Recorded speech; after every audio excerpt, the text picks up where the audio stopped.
Millions of Pakistanis are casting their votes in historic national and provincial elections.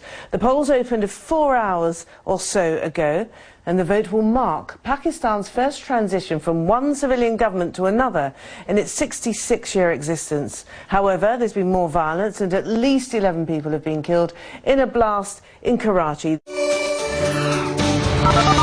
The worst incident so far, at least 14 dead in Karachi, dozens more wounded in a bombing outside a political party office. And Pakistani media report a number of casualties in Peshawar and Balochistan province.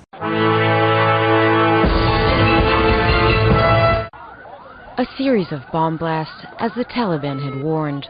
A few hours after the polls opened for parliamentary elections, 2 bombs exploded in the offices of the Awami National Party, one of 3 secular parties singled out by Taliban militants. The blast killed several people and wounded many others. Another attack was also reported near a school in Peshawar.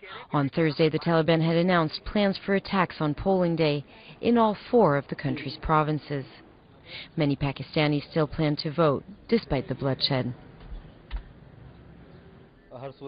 Despite all these threats, I will go out to vote at all costs. I will definitely cast my vote for the betterment of Pakistan and upcoming generations. Tens of thousands of soldiers have been deployed across the country to try to keep candidates and voters safe.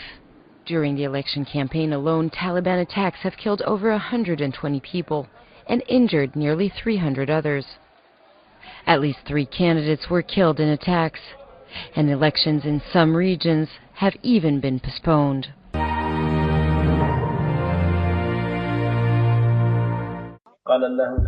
We will also continue to target the military because they are part of the war on Islam. Democracy is non-Islamic and it will be rejected. 70,000 soldiers have been deployed to protect the polling stations.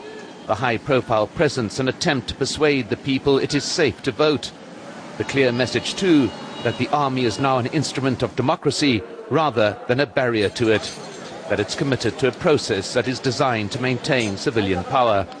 And despite the incidents of violence, voting is reported to be steady at the vast majority of the more than 70,000 polling stations. Early indications, according to the Electoral Commission, of a record turnout, in defiance of those who would disrupt the vote.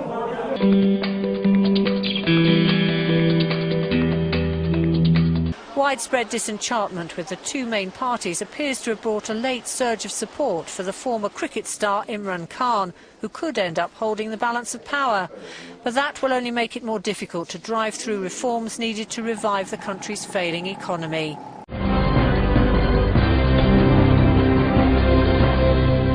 Voters are choosing lawmakers for the lower house of parliament. More than 4,600 candidates are vying for 342 seats. Analysts say the result of the election could trigger a change of government.